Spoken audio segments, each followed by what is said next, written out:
Well,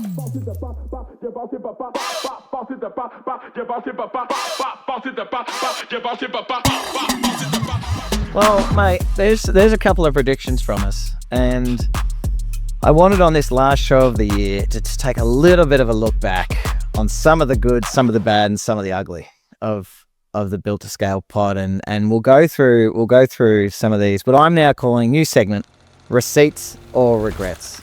Now, a receipt is something you keep because you're proud of a purchase or a statement. And a regret is obvious. It's something that maybe you didn't get so right. And there was an old AFL show called, I forget what it was, but where they had good call, bad call on one of the AFL nightly shows. But thought we'd just take a look back with the help of ChatGPT 5.2, which was the only model that could take the full context of all 32 transcripts. So congratulations to Sam Altman on that one. Take a look back at some of the calls of the year, some of the inflammatory calls, some of the funnies, and just see if we're still proud of them or not, with a bit of receipts or regrets. Off the top, very early on, I think in the first 10 episodes, we had from you that there will be robots in the home in 2025. Keeping that receipt, or is that a bit of a regret? I'm gonna keep it as a receipt because we have already seen the ability to buy robots that you can put in your home for what I would say is a reasonable price of $20,000 US. So I'm going to keep that receipt. While Optimus and Figure haven't managed to figure it out, the Chinese have. And it's kind of like when you're playing pool and you have to pick which pocket you're going to pocket the ball in. It's like I picked that I was going to get the ball in, but I picked the wrong pocket. The Chinese have come through.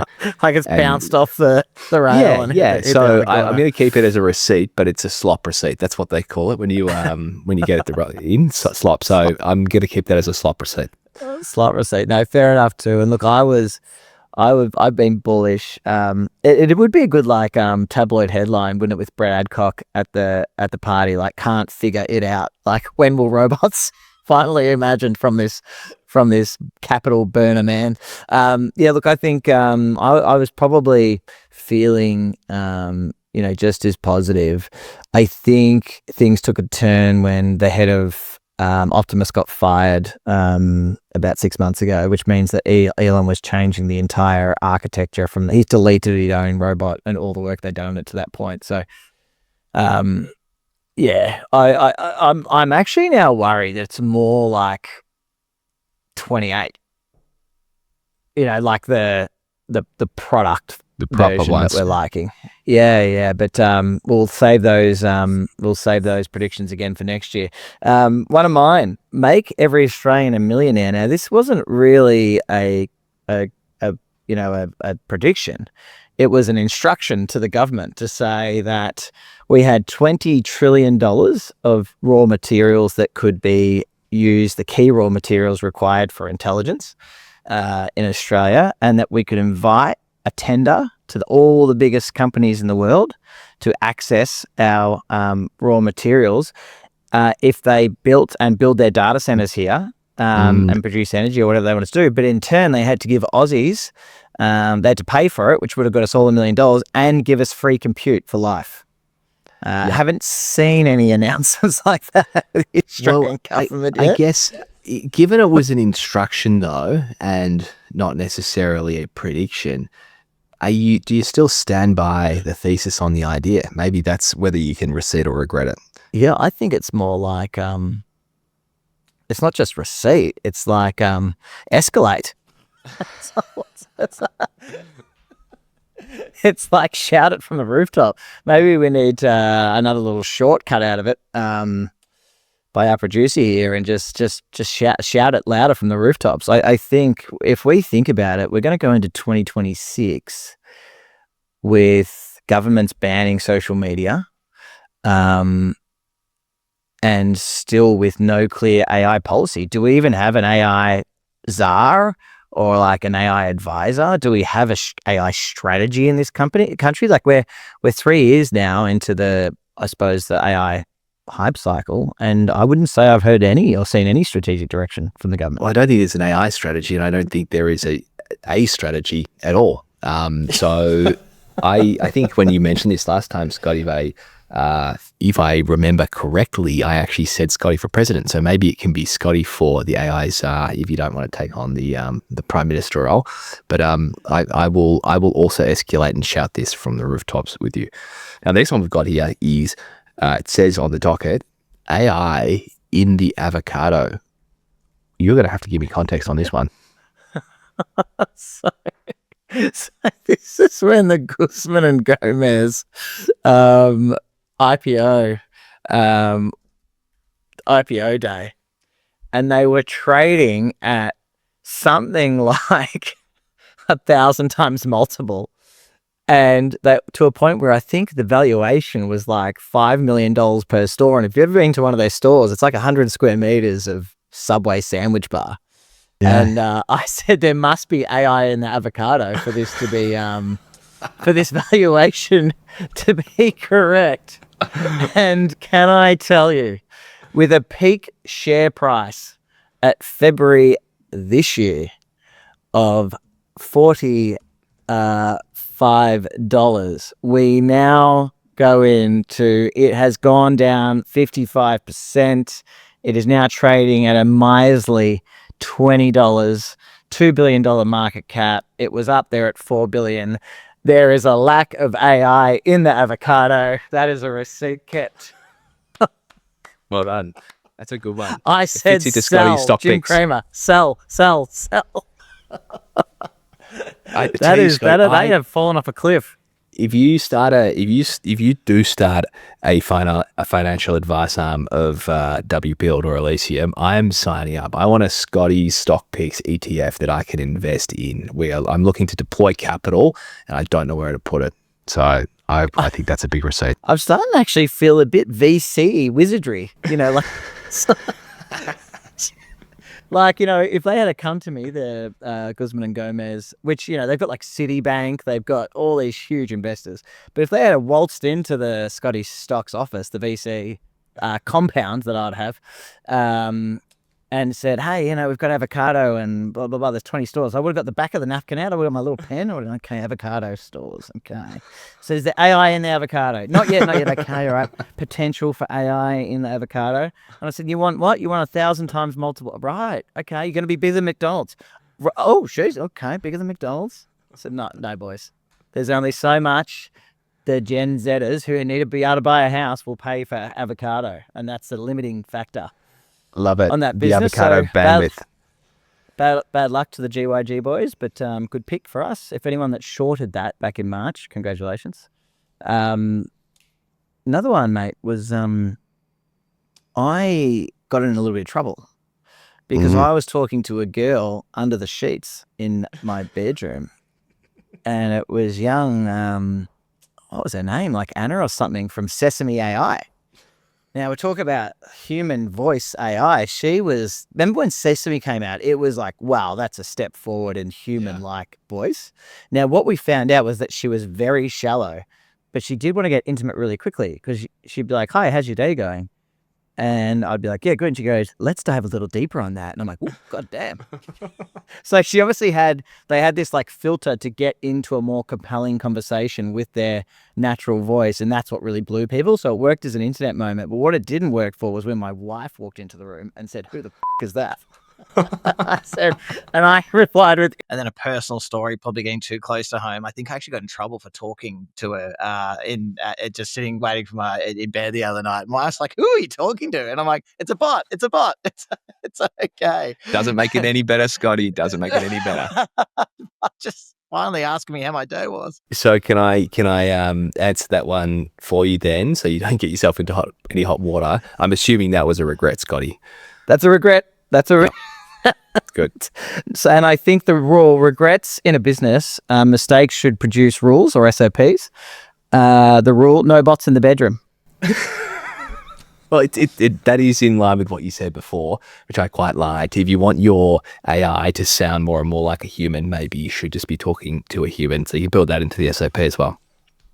Whereas if she had heard like just a knowledge bot, sticking to work touch, probably okay. But no bots in the bedroom is a good rule of thumb moving forward. Another good rule of thumb potentially moving forward is when you are doing a tech talk, selling your product to the world, should you invoke Steve Irwin, potentially? How did that one land? Yeah, that one, look, I think it was a tough crowd from the outset, so I was doomed to start with, but would I do it again? I would not. So, And just explain to everyone what you did for those that weren't around back then. yeah, doing a tech talk at a construction conference on AI in Dallas. And I wanted to lean into the Australian accent. I wanted to break the ice. Why is this? Because some of these people are from regional areas around the Dallas-Fort Worth area. I don't know. Have they heard many Australians before? Wasn't sure. Wanted to lean into it. But I realized that, one, they probably thought, yes, of course we've heard Australians before. Why are you trying to, bring this up? Why are you even mentioning this? We're not idiots. But number two, Steve Irwin was an idol. So I think even bringing him up or equating myself to anywhere near him was too soon and too much of a stretch. So yeah, big regret on that one. Won't be doing that again. Also, now that you're a local, is it more cringy? Like now that you're actually embedded in the community? I think it is. Yeah, I think it is. I don't bring it up anymore. I wait for others to sort of give me that awkward. So like, oh, are you from Austin? I mean, yeah, I live here. And I wait for them to dig into it a bit more. Where are you from? Oh, you mean like professionally? Is that what you mean? What are you getting at? Do you know what's funny? If Jane played that game as well, it could just keep going. Oh, yeah. There's another layer there. Poor little Orlando's going to have the Texas accent, Australian passport, and look half Chinese. He's going to be confusing to everyone. I'll tell you what, he's going to be a founder. That's a founder, probably of an oil company. Yeah, true. He could be a little oil tycoon. That'd be nice. Then I could go oil and baron retire at a Texas country club and just sip on margaritas and play golf all day. And speaking of Austin, my flight over there, best Australian, most safest airline in the world, cutting edge, Qantas. Get on the plane, get ready to maybe vibe Copenhagen like you did, or just prepare for my trip. And there and back, no Wi-Fi. 2025, Starlink's available. You can literally grab internet from the sky wherever you are, 40,000 feet up. But no, no internet for. If you flew to New York, 21 hours. Where are we with Qantas? Are they going in there? Well, it's a bit of a receipt. Or the flight for me is a regret. But the receipt on Qantas is in the bin. What are your thoughts? Well, Scotty, I hate to say, I've got the opposite on this one. I'm a Qantas fanboy. They got you with the status. You got status, don't you? I've got status on Qantas, so I get... So this can be a quick, we don't have a tool of the week, so this is a quick maths hack.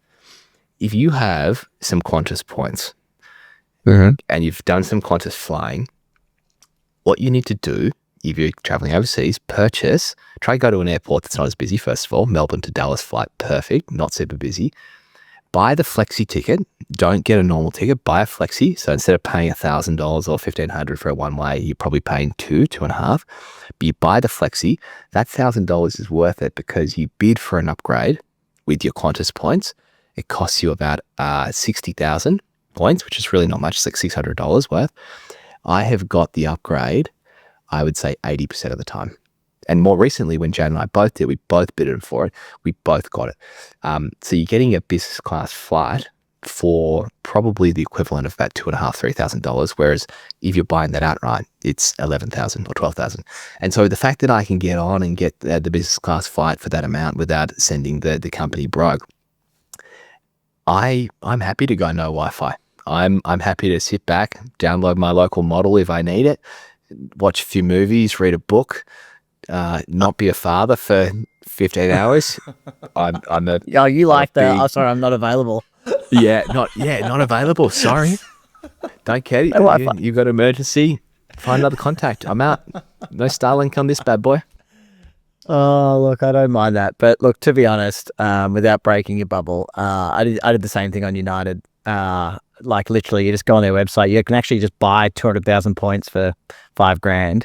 And You just do And then you exactly buy the with same that. thing, but it's and it's not a bidding system. How do you choose what to bid? Like, do you get multiple attempts, or you just go in with your best? It's you. The amount of points you put down is set. Oh, So it's fixed. you bid for it's fixed with that. But I think Okay. to get the United off points, I found that it was busier, it was harder to get, and you still got to buy a shitload of points. So Yeah, I don't know if I got a points discount, but I got it in and out of San Fran on business for about $5,000 return. okay, well that is pretty good. So maybe That was good, that but is it why Bob might would have first. been a quietish flight. But yeah, no, look, the Qantas, they got me with the status, but then I found that I couldn't use the points on the flights I wanted, maybe because they were busy. But so they're in the bin for me. You've got them as you're a fanboy. So I'm a fanboy. we'll be getting different flights on the B2S travel. Well, at least we know Brett Adcock. that if one plane goes down, the B2S pod may be able to live on. We'll just have to Like an find American another president. partner to bring on. Yeah. Never Good fly point. together. It's actually probably the advice we've received from our managers. Don't ever get on the same flight, guys. Someone's got to continue the pod. That's what the fans are The saying. investors, the VCs will be happy. Yep. Brett Adcock should maybe never get on a plane because he's got a big task ahead of him. 200 times Apple, which, Brett, as an update, will be something like $600 trillion. Yeah, very old Dr. Evil meme there. Yeah. What are your thoughts on Brett? At the moment, he still, I believe, doesn't have a product, and he's 3 years into his business. No product, lots of capital. Yeah. Couple of parties. If we're looking at any of the times that I've fanboyed over Brett, and I think I did put him at the top of my AI list at some point, I think I'm going to have to put that one in the bin and say that's a regret. 800 trillion, sorry. 800 trillion. Yeah, I don't think he's going to achieve that. And look, as much as I like him admiring Deadmau5 to a robot rave and his ability to spend capital, I'm going to put regret on that one. How about you? Yeah, just having a look at the Figure AI revenue. It's looking pretty low. I'm having a look at Apple's revenue. Hold on a sec. So Figure AI, I'm not sure unless they charge ticket to that rave. Whatever that. Apple's revenue was 416 billion. So he's talking about 8 trillion of rev. I look forward to the graph. Once he gets those talent hires that are going to work directly for him, I think anything can happen. So I'm not even going to call this until he gets those 2 HR managers, and then we'll see how quickly they can scale. Love it. But yeah, no, who would have thought that in the end we'd be pro Yarn and anti Brett? It's been a crazy year. Bubbles will do weird things. Can't to wait people. for 2026. Bubbles will do weird things, and something that was very weird or surprising news more recently was the acquisition of your pendant company, Limitless. So you're gonna have to explain to me what the AI description has put in here. Limitless pendant meets hang. There's a bit in this. So we spoke about last week. I got this lovely email from Limitless saying we've changed all our terms and conditions and the privacy policy. I said, look, that's a lot. When you've got an AI wearable, that's a big email. That's almost the terms and conditions that you read. Good news is with AI, you could just send it into ChatGPT and say anything to worry about. But 1 hour later, didn't even have time to do that. We'd like to announce that we've been acquired by Meta. So now that Zaki and Wangi have got my all of my wearable data, they also cancelled their whole product line across the world for countries that don't agree with Meta's privacy policy. So like England, Brazil, all these countries can't use the thing anymore. But the highlight of the year, I think, and what I'm going to be interested to see when Wangi gets his hands on this data, was when I wore it home and got into an argument with my dog Hank. And after That's work, right. and Hank was barking, and I said, "Shut up! Like, just what do you want? Do what I tell you to do. Just get back in your pen." And And the AI rap summary of the day was that I had a coworker that wasn't really following instruction that well, but I should check my tone in the office. Your coworker Hank. So where do we sit on Limitless and pendants in general? Is that a receipt or a regret? I'm gonna go regret in terms of the purchase. It was a year late after promised. The battery on it was shit house, and there was no Find My on it. And now all the data they collected on me, they've given to Zuck. So it's like the one area I was safe from Zuck was when I didn't take my fucking phone with me and didn't. He's got you. The last thing I need is like a dog therapy ad saying, "Are you and your dog getting along?" Like the last thing I need is Zuck jamming that down my throat. So I'm gonna go regret on that one. I'm long a truly smart and helpful wearable, but Limitless isn't there yet, and the Meta glasses aren't there yet. But I appreciate they're early. But I'm going to go regrettable purchase now that Zuck has that data on me. This one, regret or a seat. Is it a virtue signaling founder mode, let everyone know how busy I am, to rock up to a podcast with multiple hairs hanging out of your ears? As you did very early on. Which I think you discovered as we were about to start the show, and you've ended it with, "I'm just deep in founder mode. I'm just going hard." Well, it's actually a good reminder. I haven't checked my ears recently, so I probably need to put a note in my calendar to check for rogue hairs growing out of them. But that's definitely a regret. No one wants to see or hear about that. So I'm sorry we had to bring that up again. Founder mode can only go so far. That's not an excuse for having rogue hairs coming out of your ears. Look after yourself, man. That's a regret. What are your thoughts on, in general, though, just sometimes when the office needs to see you a bit disheveled, just to show how hard you're going? Do you ever get a bit of that going on? I actually get worried about it. I sometimes will go 3 or 4 days without shaving, and I'm like, do they think that the company is going in a bad direction, or is this a bad round? Yeah, are we about to do a down round, or is there about to be a restructure? So I have gotten nervous about that before. I'm actually freshly shaven today, so I've sort of and excited to announce. Excited to announce big round. Yeah. Quantum computing. We're actually getting into quantum on the construction site. Hence my fresh trim. Yeah. Oh, here's one for me. So I came out, bold statement, which I'm not usually one for bold statements. But I self-proclaimed I was going to run a dual carriageway of Apple and Google ecosystems at the same time. 2 laptops, potentially 2 phones, 2 bottles, 2 lives. And you went, interesting. Okay, let me know how it goes. I can report that is something that, apart from giving Google Ultra, being the sole subscriber paying for Sergey's boat of $300 a month for the last 10 months for what I believe is actually no features, because they're trying to fight Sam. They're like, fuck it, we don't need to put anything in the Ultra space. It could have just been like a test, like they were A/B testing it. What happens if we 10x the subscription but don't change the product cost? Will anyone buy this? And the data is, there was one person who did. The early adopter. But I want to tell you, when it really what didn't go well was when the smartest guy in tech I know in my office here sat. He got one of the new Android Gemini phones, and I said, just show me, play around with it. And he went to open his camera app. It took like 10 seconds.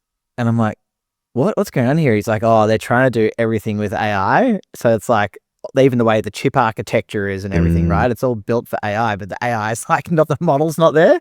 So it's like, 'cause the phone almost wants to be run by an agent or something, I think. And anyway, it sucked. Like, oh no, what have I said I'm going to do? So I did absolutely none of it. But what I did do this year was I converted to the Mac. And after some initial glitching with the mouse and some annoyances, I just think that everyone not on a Mac can be beeped out. But honestly, like I see people walking into meetings with me with these like enormous things. They're like big like pizzas. That are these laptops, and they put them down in 5 minutes. They've got to go grab their charger. Doesn't connect to anything. They can mirror onto the screen. They can't do anything. And I just think, how was I left there for the first 20 years of my career? What a product! I saw a great meme recently of this guy talking about. It shows a photo of like a one of those. What's the brand? Not Logitech.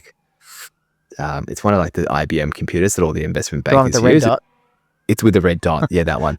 And basically said, if you own one of these, there is no doubt that your life sucks. You are working 12-hour days. You have a manager that doesn't care about you. You have no creativity. And he's like, whereas if you have a Mac, you're free. You're like working from a beach. You can do whatever you want. And so that is you now, Scotty. You've entered that era. I think it's also, though, on the flip side, it's the guy with the red dot PC, a laptop. He's the one they say, your business is recession proof. If your boss has one of these and wears these big, thick rubber shoes, your business is completely recession proof. Oh, yeah. Yep. That's solid. Mate, an easier one. Peak Waymo, when the robo-taxi wasn't even really getting discussed. But I think both of us loved where Waymo were going, but did we both land on, we think Tesla's got the long game sewn up here? Was that the call earlier in the year? Yeah. And how are you feeling about it? I think we've both put that as the call, and I think it's been a good one. So the classic Elon with the economics of it, he can produce a robo-taxi for about 1/10 of the price as a Waymo. So I think that is going to be the long-term play.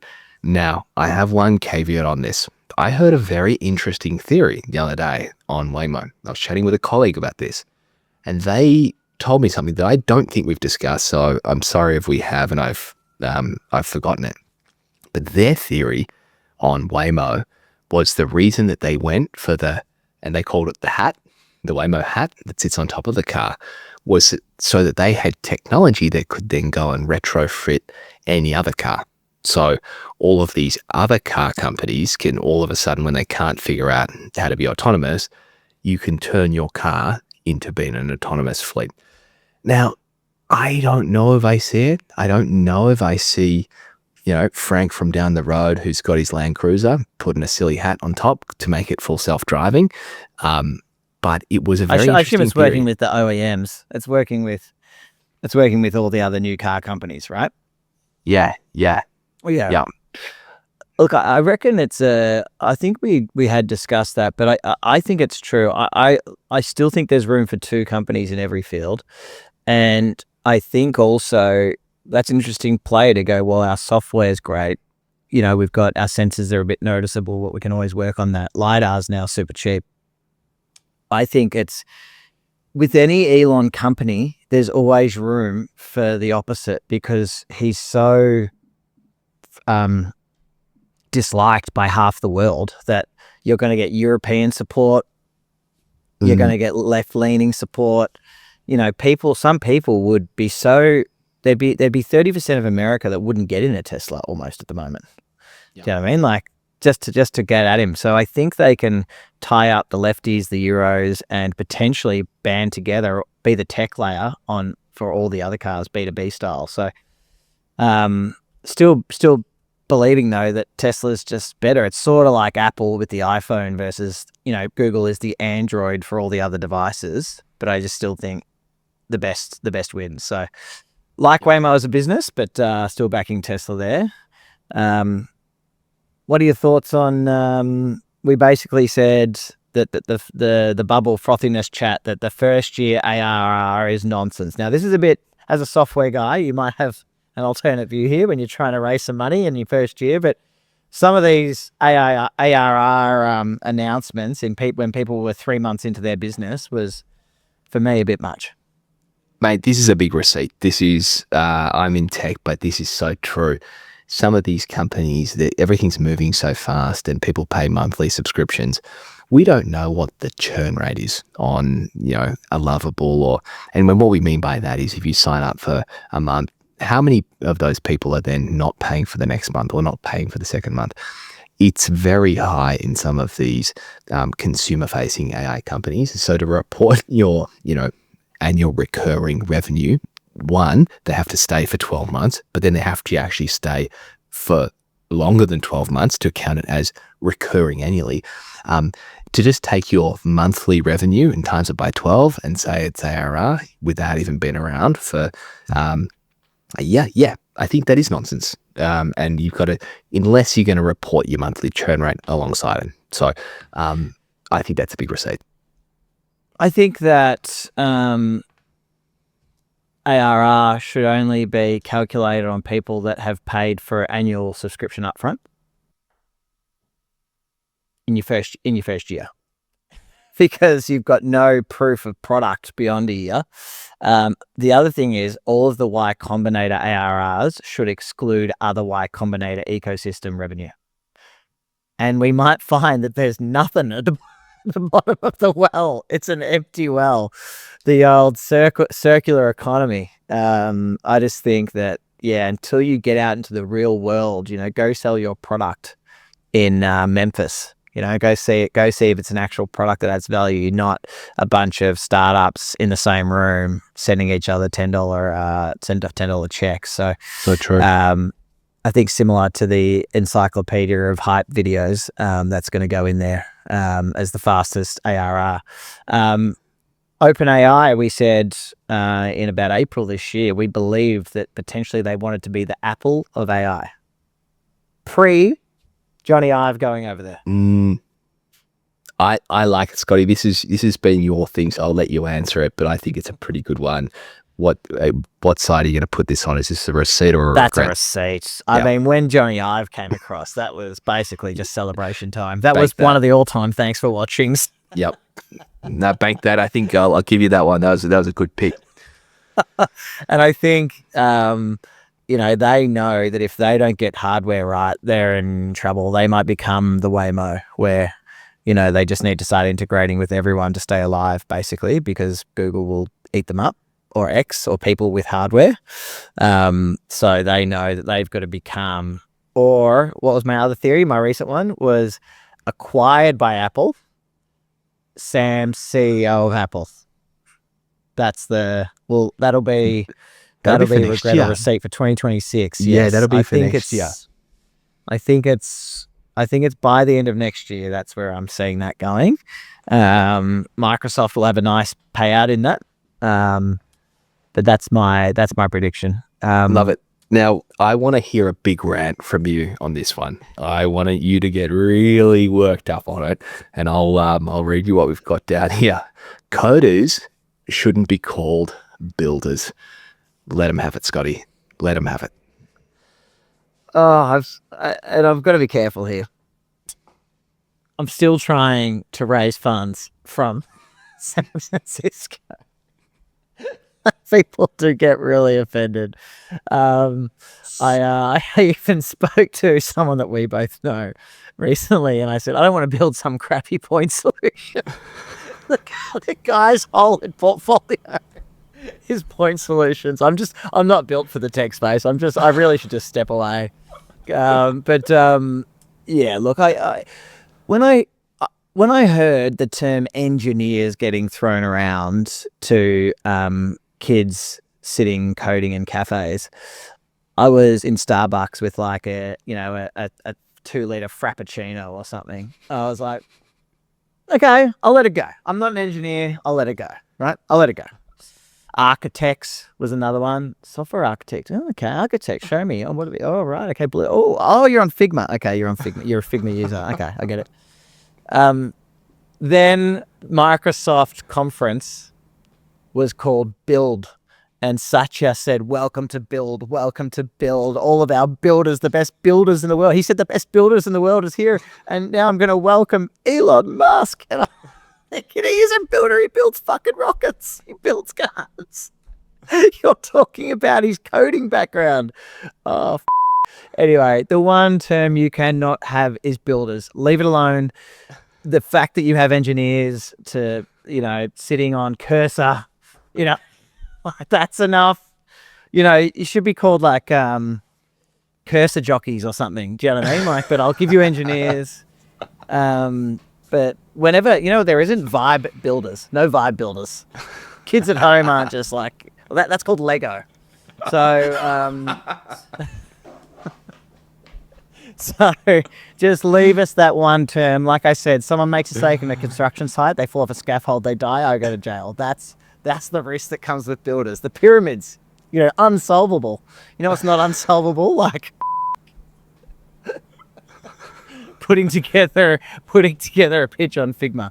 So let's just be a bit more sacred with some words. A little bit triggered there, Matt. I'm so glad that I got that out of you as well. And I think I told you this last time as well, but I have a lot of friends in civil and mechanical engineering that get very pissed off that I am a software engineer and I'm also in the Engineers Australia organisation with my software degree. So yeah, up here, they got you to build the boys. website. Build it. Very good, very good. Now, this is your one. You predicted that we're going to see a bit of just-in-time software. And when that term came out, I don't think anyone had a clue what that meant. But you explained it in depth on the show, what your theory was around it. And then also, I think you actually then adjusted your strategy at BuildPass to go a bit deeper in your strategy. So maybe just a quick explanation of what your thought was there, and then whether you think that's a receipt or a regret. Yeah, so just-in-time software, rather than pre-coding everything and having all of the pathways mapped out, it's about having a LLM or an AI that can essentially write the code for you on the fly to build interfaces that haven't been predefined and to work out business logic that also hasn't been predefined. I think this is a big receipt, because I already see this happening. It's happening somewhat in our business. I'm using other tools where this is already happening, and I think this is going to happen more and more. So this whole concept of not knowing exactly the screen that you're going to get, that is coming. It's this dynamic, just-in-time software that's driven by AI rather than predefined business logic workflows. That's coming. So I think that's a receipt. I agree. It's funny. In my business and businesses over the last 15 years in construction, one of the biggest assets we've had is I've seen a lot of complex things where a lot of contractors or subcontractors or specialists will tell you it's like $500,000. And I just be like, hey, let's just do it ourselves. And suddenly I just put together our team and we just figure out how to do it, and we just do it. But it's actually on site. It's something physical. It might be bending metal or doing these sort of different types of carpentry or anything. But I'm like, hey, let's just break it down to a group of things and do it. I think you're right in saying the software version of that is here, where you're like, oh, everyone's cruising the world for some cutting edge bit of software. And you're like, hey, should we just do this ourselves? Even if it's an average or shit version. Do you know what I mean? But just we're now getting to that stage, aren't we, where you start to look internally at your team and say, what are our internal bottlenecks? Should we just fix them? Yep. Love it. This is a conspiracy theory, this next one. That we had some really, really good feedback from a listener on YouTube. And his name was Dwappy, and there are allegations that that's your burner account. Is this more of a true or false or a receipt of regret? I'm not sure. Well, you don't have to just believe me on this, but I was struggling to remember what Dwappy was. So if he was my burner account, I would have to have a good reason for what Dwappy is. But no, I didn't. What did he say? He was very complimentary, wasn't he? Him or her? We don't Yeah, know. no, it was overly, it's overly, it was overly complimentary. It was sort of saying like, well, I thought it might have been AI or something, but I feel like it was like, you guys have got the most cutting edge takes on all this sort of stuff, and I'm like, this sounds like Matt's burner account or Jane. What? Well, maybe it'll be a plan for 2026. Is more burner accounts because Dwappy went cold. He was there on one episode. He went cold. So I think we need 100 times of Yeah, we need more accounts. Dwappies. More Dwappies. Yeah. Feel free. Yeah. I might just call on Scott's burner, and get behind us. Another one was me. I got some feedback that that I was I got asked by a couple of friends if I had a fat filter on. I think it was when we went to 1080p. Yeah, my face blew up a bit, and I just remember Seinfeld saying the camera adds 10 pounds.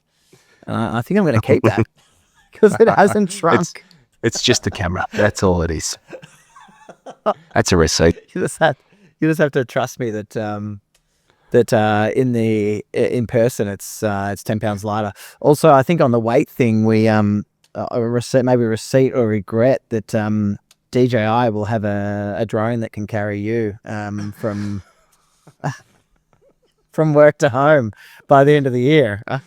Well, we already figured out that the robot dog can carry both of us combined. But the next step's the drone.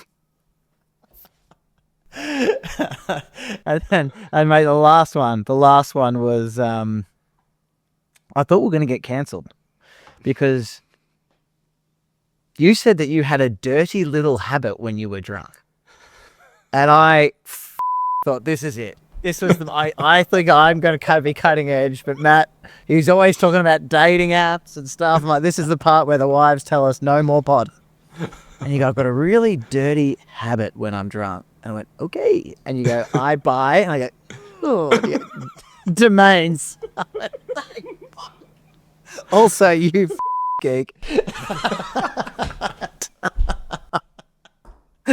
Should have known it was going to be clean.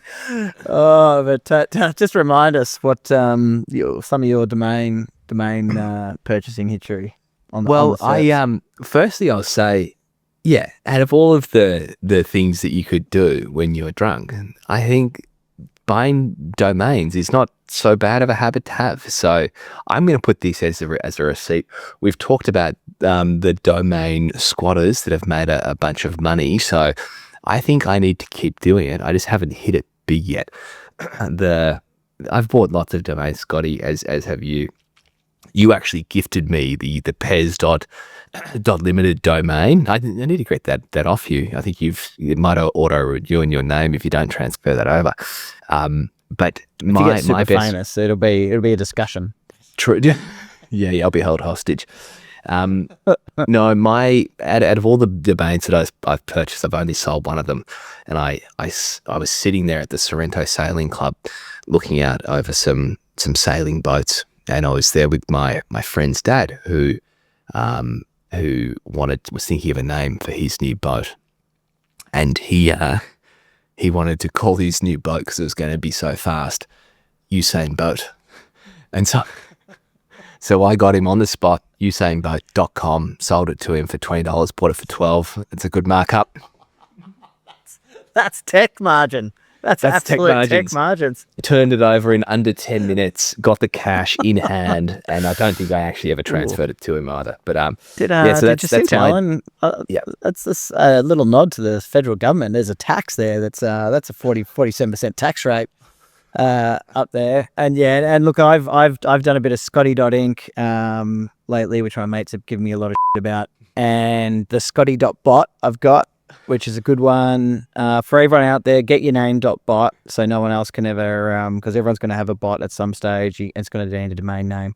True. But mate, I'm not sure we're going to be able to top that. So I think to sort of wrap up the year on this, a lighthearted show. We've got some parting wisdom, which we might say for 2026, because we're going to need some stocking fillers in January at some stage, because there's not going to be much going on in the tech scene. But yeah, I think that's a very, mate, what a fun 33 eps. Thank you for some of the weird times we've done this, and some of the weird locations that we've had to rock up in the hotel room in China, and me missing it because having my tooth fly off from a water carton in Shenzhen in the 40-degree heat. Yeah, it's been fun. Yeah, it has, mate. And from cleaners interrupting our episodes at 4 a.m. in China to having episodes delayed after Benders in Austin, it has been a fun year. Thank you for driving the docket on a lot of these and driving as host. We'll be back next year with a bigger and better episodes. And thank you to the 3 people that listen. That's we'll hope that's thanks to Nick Lindsay. My mum. There's It's a few definitely not people my in there. wife. And Dwappy. And Duffy. And hopefully our producer, Jay, thank you. Hopefully he's still awake. He has fallen asleep until the last 6 episodes, which is the feedback we really didn't need.